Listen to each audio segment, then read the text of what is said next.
सोलापुरातील Indira Gandhi park स्टेडियमवर सुरू झालेल्या BCCI 19 वर्षाखालील मुलांच्या कुचबिहार क्रिकेट स्पर्धेतील महाराष्ट्र विरुद्ध हिमाचल प्रदेश सामन्यात दुसऱ्या दिवशीच्या खेळात महाराष्ट्रानं पहिल्या डावात सर्व बाद 421 धावा केल्या.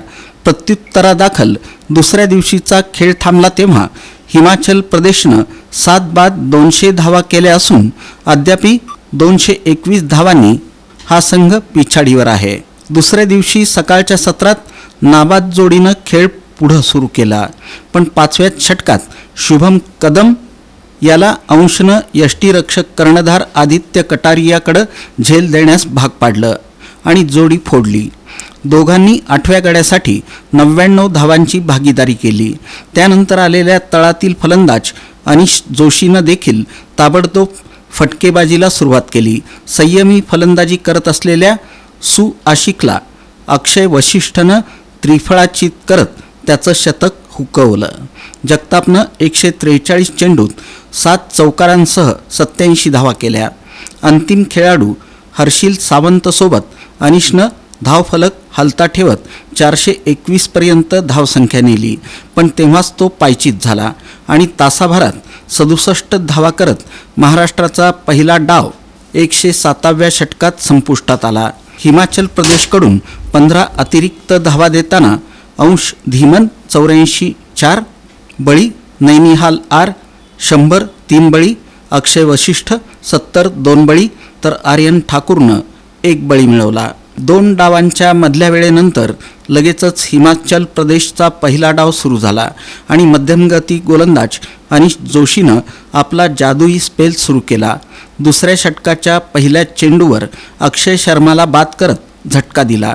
त्यानंतर जेमतेम 32 धावांची भागीदारी करत असताना पुन्हा अनिशनं कर्णधार आदित्य कटारियाचा जो चेंडू अगणित धावा करत होता त्याला यष्टीरक्षक साईकडे झेल देण्यास भाग पाडलं आणि जोडी फोडली. यावेळी जेवणासाठी पंचांनी खेळ थांबवला तेव्हा धावसंख्या 2 बाद 34 अशी होती. जेवणानंतर खेळ सुरू झाला आणि पुन्हा अनिशनं आपली जादुई गोलंदाजी कायम राखत 16व्या षटकात 2 चेंडूंच्या फरकानं अरमान विज, अक्षय वशिष्ठ यांना 0वर माघारी धाडलं आणि पहिले 4ही बळी मिळवले.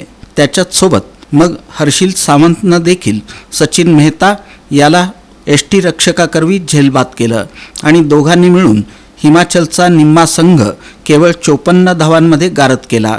सलामीचा फलंदाज अर्पित सिंग यानं नौनिहालसोबत थोडाफार प्रतिकार करण्याचा प्रयत्न चालू ठेवला, पण पुन्हा सावंतनं झटका दिला, तो नौनिहालला बाद करत. त्यानंतर आलेल्या आर्यन ठाकूरनं मात्र सलामीवीर अर्पित सिंगसोबत संयम फलंदाजी करत संघाची धावसंख्या चहापानापर्यंत 6 बाद 134 केली. चहापानानंतर पुन्हा दोघांनी उपयुक्त अशी संयमी फलंदाजी चालूच ठेवली आणि दरम्यान अर्पितनं त्याचं अर्धशतक पूर्ण करत हिमाचलची होणारी पडझड थांबवली. दोघांच्या दरम्यान 87 धावांची भागीदारी आणि 160 धावा झाल्या असताना शुभम कदमनं अर्पित याला त्रिफळा बाद केलं आणि मोठा अडसर दूर केला. हिमाचलच्या आर्यनसोबत आणखी एक ठाकूर लक्ष फलंदाजीला आला आणि दोघांनी 1-2 धावा करत शेवटच्या सत्रात तासाभरात 40 धावांची भागीदारी रचत 200 धावांचा टप्पा गाठला असून महाराष्ट्रानं फॉलोऑन लादण्यासाठी उर्वरित 3 खेळाडू 71 धावांमध्ये बाद करण्याची गरज आहे. तिसऱ्या दिवशी सकाळी लवकरात लवकर जमलेली जोडी फोडून हिमाचल संघाला सर्व बाद करण्याची संधी महाराष्ट्र संघ किती षटकात मिळवतो हे पाहणं औत्सुक्याचं ठरणार आहे.